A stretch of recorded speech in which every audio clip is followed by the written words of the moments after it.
The previous 5 steps, if you did them as was recommended, will have undermined runaway egotism that led you to become so complacent about your health and well-being as to put you on a course of self-harming acts and omissions and creating a destructive drive that risked you killing yourself prematurely in one way or t'other, if permitted to continue. So we emasculated it bit by bit in steps 1 to 5.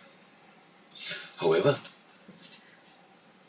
you need some kind of ego, an inner you, to guide and manage your thoughts, words and deeds, to keep you on target, to enable you to fulfill your meaning and purpose on earth to the absolute best of your capabilities. That kind of ego is often referred to as higher self, observer self, source self, or the non-local self, whom you can't see, only feel, but sees you more clearly than you can. It is the part of you or your mind or your being that serves you up archetypal saints and heroes to emulate, often making you feel that you are maybe reincarnations of the souls and spirits of them, or at the very least drawn to emulate them in every thought, word and deed, whether you were conscious of it or not. Right? Your ego, this ego, I should say, is controlled and embodies all that you feel are the good qualities that you have that make your life worth living. It is, however, very passive compared to the runaway ego and does not seek attention from you or anyone else.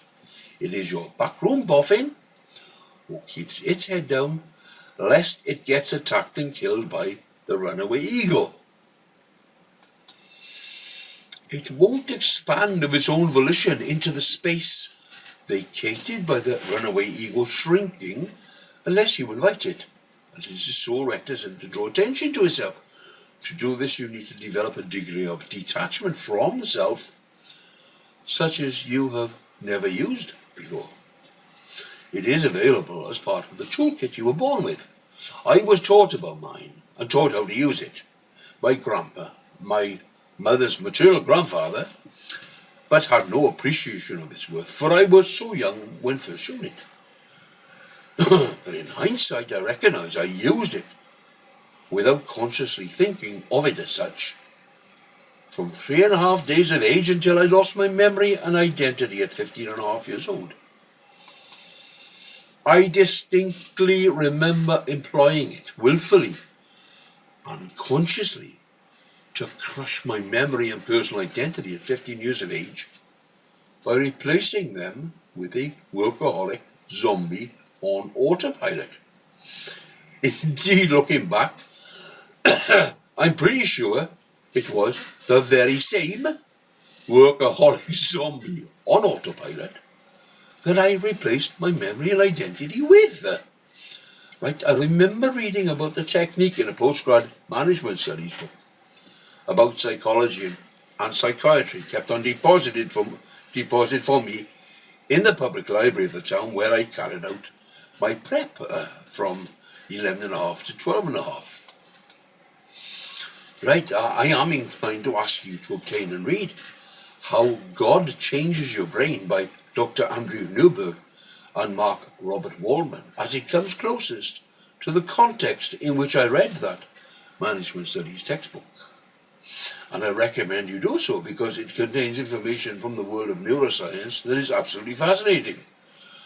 But I'm going to ask you to obtain and read, and indeed practice, You Are the Placebo by Dr. Joe Dispenza, as his version of this neuroscience is rather more secular than religious. My aim is not to deny God, but only to better help you access your higher self, observer self, source or non-local ego scientifically. I can do no better than follow the guidance of my number one guru, Brian Johnson, chief philosopher of the Entheos Academy of Optimum Living, as to what quotations from Dr. Joe Dispenza's book, You Are the Placebo, to cite to you. So without further introductory ado, here are Dr. Dent dispenses introductory remarks. The incredible results I've seen in the advanced workshops I offer and all the scientific data that has come out of that have led me to the idea of the placebo. How people can take a sugar pill or get a saline injection, and then their belief in something outside of themselves makes it better. I began to ask myself, what if people begin to believe in themselves instead of something outside of themselves? What if they believe that they can change something inside of them and move themselves to the same state of being as someone who's taking a placebo? Isn't that what our workshop participants have been doing in order to get better? Do people really need a pill or injection to change their state of being? Can we teach people to accomplish the same thing by teaching them how the placebo really works? And that's really what this book is about. Empowering you to realize that you have all the biological and neurological machinery to do exactly that. My goal is to demystify these concepts within the new science of the way that things really are, so that it is within the reach of more people to change their internal states in order to create positive changes in their health and in their external world. If that sounds too amazing to be true, then, as I've said, toward the end of the book you'll see some of the research compiled from our workshops to show you exactly how it's possible. Now then, your personality is made up of how you think, how you act, and how you feel.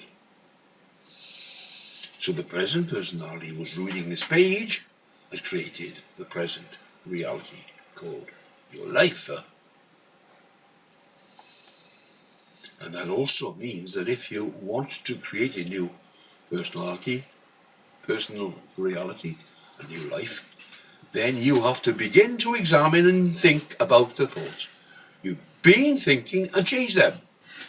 You must become conscious of the unconscious behaviors you've been choosing to demonstrate that have led to the same experiences.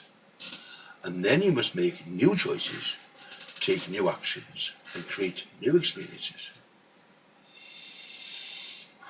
When you learn new things and begin to think in new ways, you are making your brain fire in different sequences, patterns, and combinations. You are activating many diverse networks of neurons in different ways. And whenever you make your brain work differently, you're changing your mind. As you begin to think outside the box, new thoughts should lead to new choices, new behaviors, new experiences, and new emotions. Now your identity is also changing. Crossing this river of change requires that you leave the same familiar, predictable self, connected to the same thoughts, same choices, same behaviors, and same feelings as before, and step into a void of the unknown. The gap between the old self and the new self is the biological death of your personality. That's what I did at 15 and a half years of age. I killed my old personality. And if the old self must die, then you have to create a new self. And that was my workaholic zombie on autopilot that I mentioned. With new thoughts, new choices, new behaviors, and new emotions. Now, entering this river is stepping towards a new, unpredictable, unfamiliar self. Right? The unknown is the only place where you can create. And you cannot create anything new from the known. I can tell you. Right. My life exploded at that particular point. Some people call this experience the dark night of the soul. It's the phoenix igniting itself and burning to ashes. The old self has to die for a new one to be reborn. Of course, that feels uncomfortable.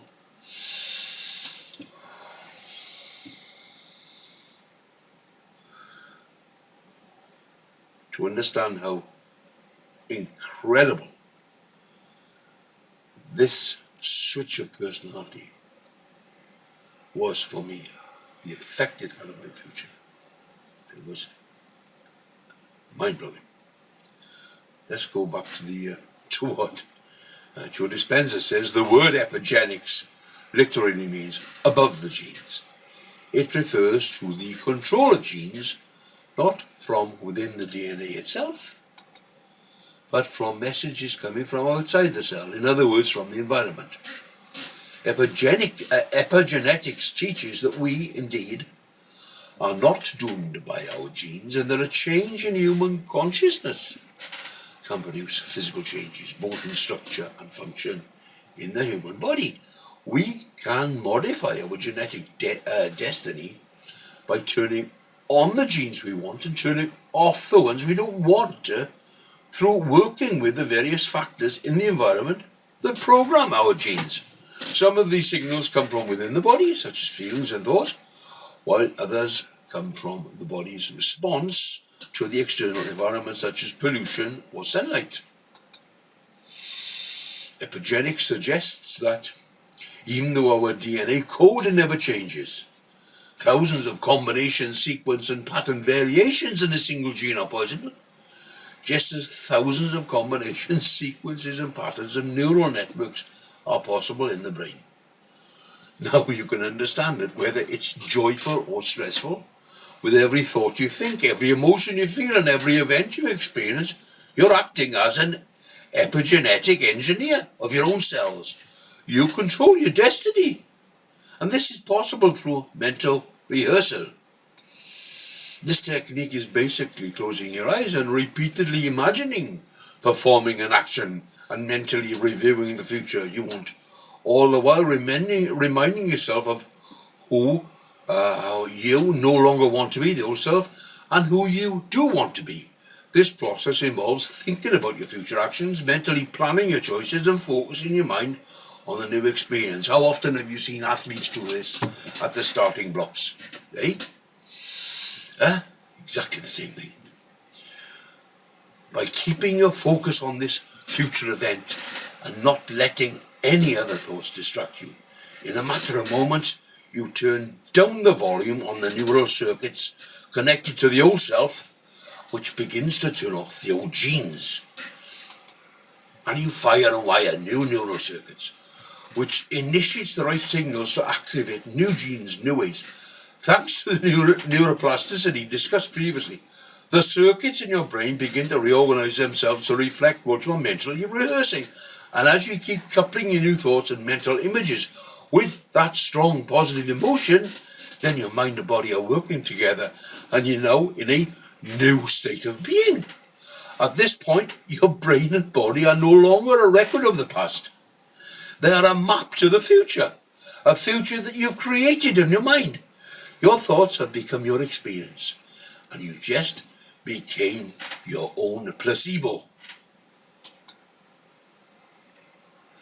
On the other hand, emotions like gratitude and appreciation open your heart and lift the energy in your body to a new place, out of the lower hormonal centers. Gratitude is one of the most powerful emotions for increasing your level of suggestibility.